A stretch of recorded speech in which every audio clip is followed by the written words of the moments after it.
어떤 경우에든 동기가 있습니다. 뭘 하고 싶던지 뭘 하고 싶지 않던지. 예를 들면 요새 덕후라고 합니다. 성덕, 성공한 덕후라고 하는데 본인이 거기에 대해서 굉장히 열심히 해서 자기의 성취를 이루는 경우도 있습니다.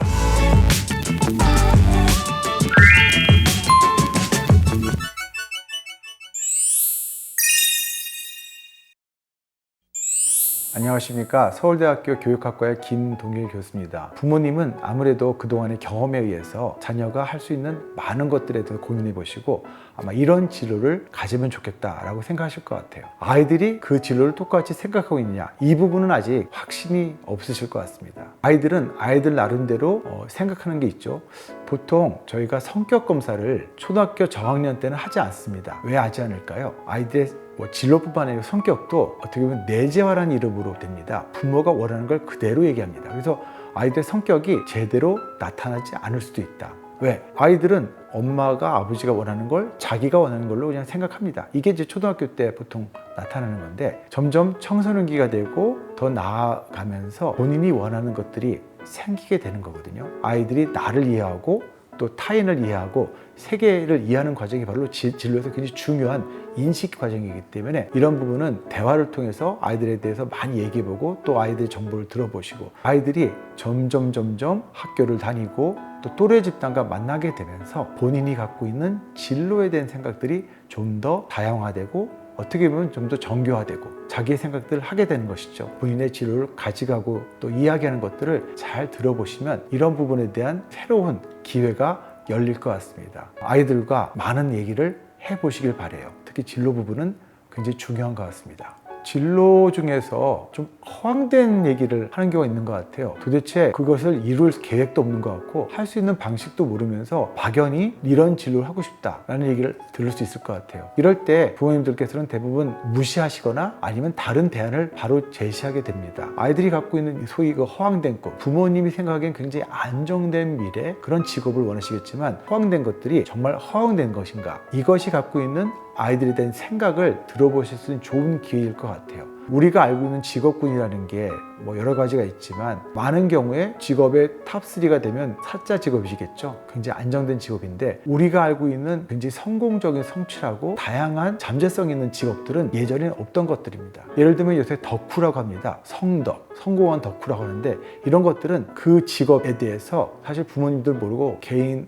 다른 타이들도 모르는데 본인이 거기에 대해서 굉장히 열심히 해서 자기의 성취를 이루는 경우도 있습니다. 결국 이렇게 허황되다는 게 아니고 이것이 왜 있는지에 대해서 들어볼 수 있는 굉장히 좋은 기회인 것 같아요. 진로 상담 교사들도 그렇습니다. 아이들이 이렇게 표현해주고 일견 허황되지만 본인의 생각을 잘 표현해주는 것 자체가 굉장히 중요한 첫걸음이다. 그리고 학생들의 어떤 꿈을 이해하는 굉장히 좋은 자료가 될 것이다. 어떻게 보면 부모와 갖고 있는 큰 특징 중에 하나는 아이들에 대해서 많이 알고 계시기 때문에 이런 걸 기반해서 어떻게 이렇게 꿈을 갖게 됐는지 이 꿈에 대해서 어떤 생각을 해서 잘 들어보시고 또 이야기를 나누실 수 있다고 생각합니다.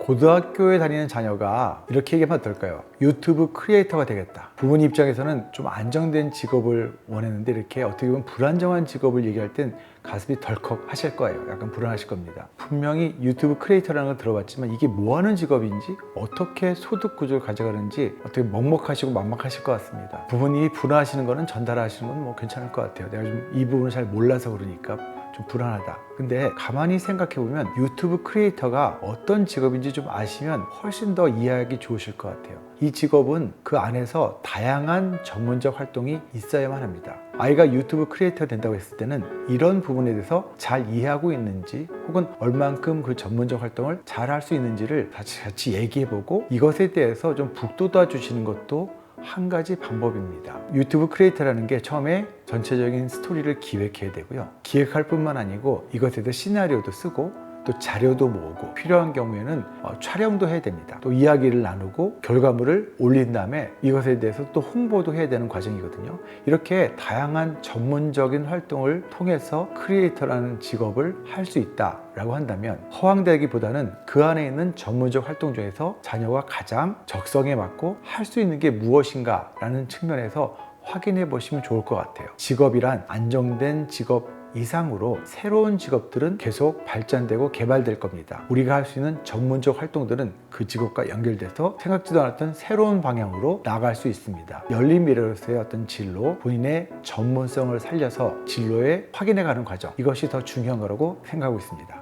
저는 꿈이 없어요 라고 하는 아이들이 있을 수 있어요. 어떻게 보면 마음이 먹먹한 경우죠. 얼마나 아이들이 하고 싶은 게 없으면 저렇게 얘기를 할까. 그런데 이때 부모님들께서도 생각해 보셔야 될 게, 하고 싶지 않다라는 것들이 또 무력감의 표현이 아니고요, 어떻게 보면 적극적인 표현입니다. 나는 무엇을 적극적으로 하고 싶지 않습니다. 이럴 경우에는 어떻게 보면 그 마음 이면에 있는 또 적응적 측면, 왜 얘기를 하고 싶지 않을까, 이런 것에 좀 주목하실 필요가 있을 것 같아요. 동기가 낮으면 동기가 낮다고 표현하는데 사실 아이들은 그렇지 않거든요. 어떤 경우에든 동기가 있습니다. 뭘 하고 싶던지 뭘 하고 싶지 않던지, 어떤 경우에도 동기는 높은 편이라고 생각할 수 있어요. 아이들이 갖고 있는 생각 중에 중요한 측면이죠. 왜 이런 부분을 하기 싫어하는 것을 결정했을까 라는 부분에 대해서 좀 더 생각 이면에 있는 생각들을 읽어주실 필요가 있다라는 말씀 드릴 수 있습니다. 굉장히 어려운 경우죠. 그렇지만 나는 꿈이 없어요 라고 하는 게 아니고, 나는 지금 꿈에 대해서 이야기하기 싫어요, 이야기하고 싶지 않습니다 라는 이야기로 보시고, 그 이면의 마음 읽어주시고 또 그런 생각들을 들어주시면 더 중요하고 의미 있는 생각들이 더 펼쳐질 거라고 기대합니다. 앞으로 어떻게 보면 부모님의 마음에 들지 않는 대화에 대해서 너무 당황하지 마시고, 이럴 경우일수록 그 이면에 어떤 마음이 있을까에 대해 궁금해하시고 또 이야기를 들어주시는 마음의 귀를 열어주시기를 기대합니다.